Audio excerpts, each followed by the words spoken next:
Hey, welcome to Broncos Central. I'm Nathan McKenzie, and here are my tips for round 12 of the NRL. It's a bye for the Broncos this week. It's going to be a close one, but I tip the Broncos to... Alright, we'll kick it off this Thursday night with the first game, the Raiders v the Dolphins at 7:50 p.m. at GIA Stadium. It's going to be a cold one down there in Canberra. I've been to a game there once myself, and yes, definitely a night I remember of how cold it was down there. The outs for this week's games have a lot of the State of Origin players, some big outs for the Dolphins, a couple of outs for the Raiders. We'll lead into some of the team stats. So the Kings have played 5 times since 1998, the Raiders leading 3-2. If you look at the previous meetings between the two sides, the Dolphins beat the Raiders in the last round last year. But in that game, Raiders pretty much rested the whole team. It was a shellacking for the Dolphins at KO Stadium, but as mentioned, yeah, the Raiders did rest a lot of their players.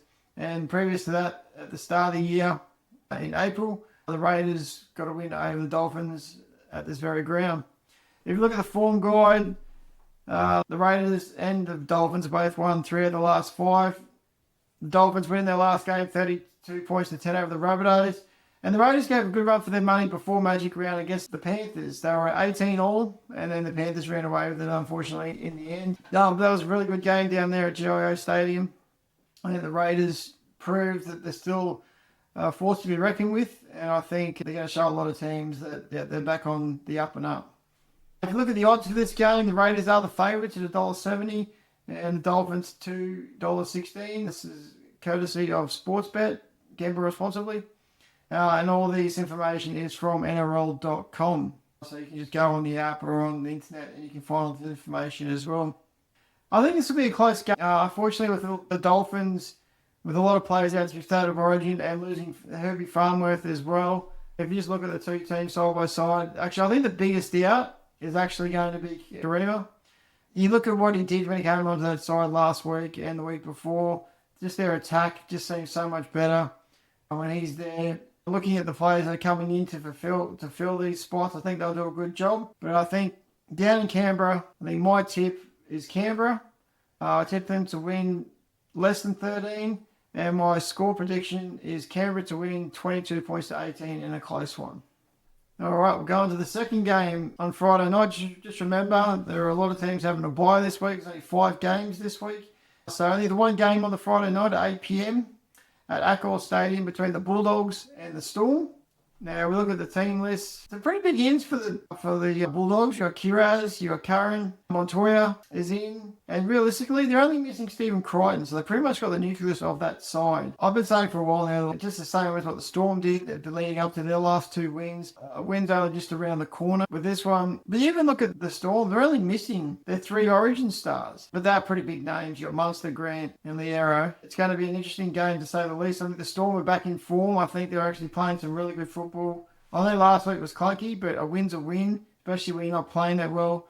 I looks like they've got a young kid coming in at number 6, and I think it's going to be, like I said, an intriguing game to say the least. The Dogs just have been very disappointing. Other than the game against the Sharkies last week, the games before that, they actually started off really well and then just fell away. Whereas I don't know what they were doing last week. I don't know whether it's a Suncorp thing. But this game is going to be very intriguing to say the least. You look at head-to-head since 1998. The Storm lead at 26-22. A lot closer than I thought. The Storm have won the last 2 meetings between these sides. The Storm went in 26-18. And also before that, 20 points to 14. So not blowout scores. Very close. The Storm had their full-strength side. It'd be interesting to see what would happen. The Doggies have lost their last 5 games. And as I just said, the Storm have won their last 2, so they've won the last 2 out of 5. Odds for this game, the Dogs are actually favourites at $1.63, and the Storm at $2.30. I just think the Dogs are ready for a win, and this is basically last resort. I still don't think they can make the 8, but again, we saw what the Panthers did last year. We see what the Storm are currently trying to do now, so anything's possible. And I think this one win will bring a lot of confidence for that side. So I am tipping a Dogs win by less than 13 in a close one. I think the Doggies will win 16 points to 10. We're going to our first of 2 Saturday night games. We're at Jubilee Stadium at Cogra at 5:30 between the St George Illawarra Dragons and the New Zealand Warriors. Now this is an interesting game to say the least. I think everyone, if you watch the game between Penrith and the Dragons, you can just see the level of improvement that they had. They got a couple of dodgy calls against them. I think there was a try on half-time for Damien Cook. I don't understand why they took it away from him. I think, yes, by the level of the law, I understand what needed to be done, but come on. And unfortunately, when it's not your time, it's not your... You're not having any luck. Everything just goes against you. And I totally understand that. So, some big outs. There are some outs for the Warriors. Obviously, Tanner Boyd, Mitch Barnett and Cadwell for starting Roger duties. Massive ins. You got Roger Tuivasa-Sheck is in. They've got some other big name players coming back as well. When you actually look, I actually thought they would have brought back Metcalf for this game. I know that he signed on for the Dragons for next season. It's almost the exact replica of last year. Metcalf went the other end this time last year, and then Boyd jumped in. And I thought they were going to do the same this year with Metcalf. I thought they would have brought him back. Because I don't know how long Boyd will be out. From what reports I've heard, he might be gone for the season. And I know Terrell Martin played well last week, but I've seen this before. I've seen players who come on just before half-time or after half-time, and they blitz the game, but the following week they're just clunky. Hopefully that's not the case this week. I don't think it will be, but it wouldn't surprise me if the Dragons actually cause an upset here, but especially if the Dragon Warriors are off their games. If you look at head-to-head since 1998, the Dragons actually lead 25-14. The Warriors have actually won the last two times these teams played. They played twice last year. The Warriors winning 14 points to 10 and 15-14. Look at the form guide. The Warriors have won their last 5. Dragons have lost their last 5. You just look at all the stats and everything points towards the Warriors' victory. It would surprise me if it's going to be a shellacking. However, I still believe the Dragons will put up a good show. I believe there is improvement. I think they did well against Penrith. You can say what you want about Penrith, whether they didn't come out of second gear last week. They just did what they needed to do to win the game. In the NRL, that's what you have to do. You don't have to blitz it every team every week to showcase how good you are. I still believe the Dragons will put up a good show. My tip for this game, however, is the Warriors to win by 13 plus. And the results, the scoreline I predicted is the Warriors to win 28 points to 12. I'd love to see an upset. I'd love to see the Dragons prove me wrong in this one. But I think the Warriors are just on a hot. They're tracking well. I honestly thought last week would be their first hurdle with regards to the teams they're playing against, but unfortunately the Broncos did not turn up on the day. We're just overclassed now, powered by a better team. I would say a better coach team, but they just have everything going at the moment for them, their forward pack, and also with all the decisions that went their way last week as well. But you got to make your own luck in this game, so there you go. The last game for Saturday night is at 4 Pines Park between the Manly Sea Eagles and Gold Coast Titans. Now you look at the team list for both these sides. Some players missing through State of Origin, and you've got some players coming back as well for both. Now the Sea Eagles, just like the Warriors, one of the hottest teams in town at the moment. Yes, Penrith are at a different level.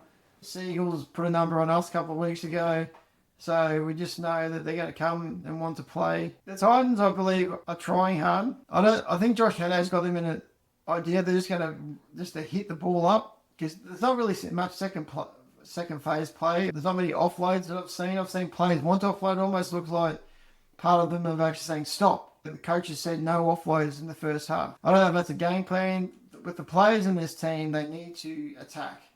Yes, I know defence is a big deal in the NRL, and they proved that in the off-season. I really thought in the pre-season games, the way they defended, I thought they were going to bring this into the actual rounds itself, but we just haven't seen it. Other teams have found them out in the pre-season. I just think the Titans are there and thereabouts. They're still not where they need to be. I think next year, as I said last week, I think next year they'll be a better side.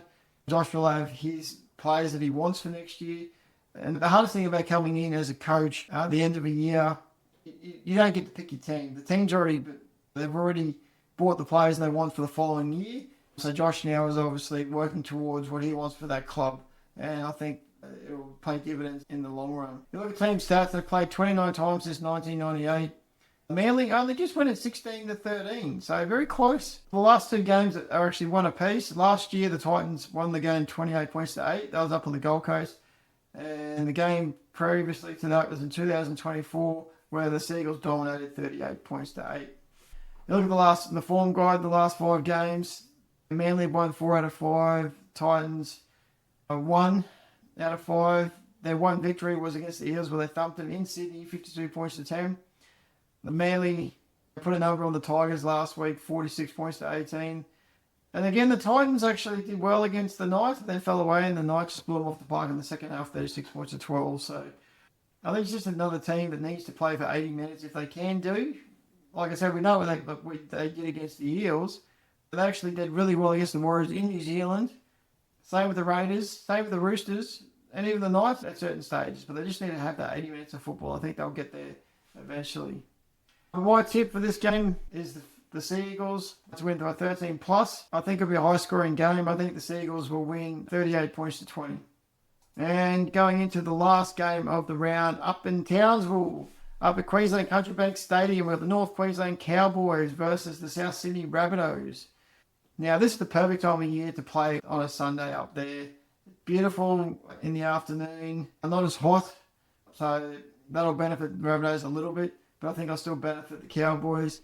Cowboys only missing 2 players through to Origin, Burns and Cotter, and the Rabbitohs missing players through Origin and injuries. Cameron Murray, Campbell Graham, Latrell Mitchell. Yes, they got some good players coming back in with Alex Johnson and Jamie Humphries, but it's going to be an interesting game, this one. The Rabbitohs, I think, were very disappointing last week against the Dolphins. They're almost a bit like Cronulla. They're week on, week off. They either play well or they don't. I think this is the week that normally they'd step up, but I think with the amount of players missing, the way the Cowboys won last week against the Roosters, coming off that confidence, I think it's going to be a tough one for the Rabbitohs. But let's look at the stats. Teams have played 40 times since 1998.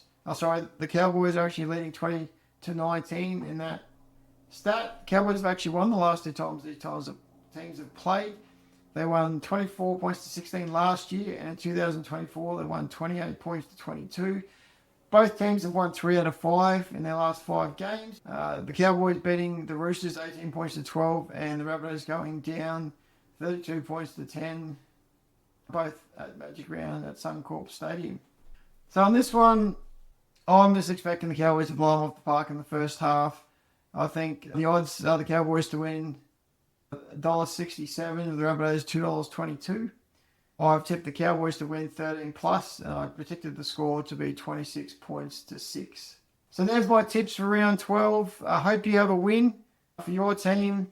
And like I said, I'm just grateful that my team are going to get 2 points this week, even though I think it'll be a close game against the Buy. So have a great week. Enjoy the footy, and I'll see you next time. Bye for now.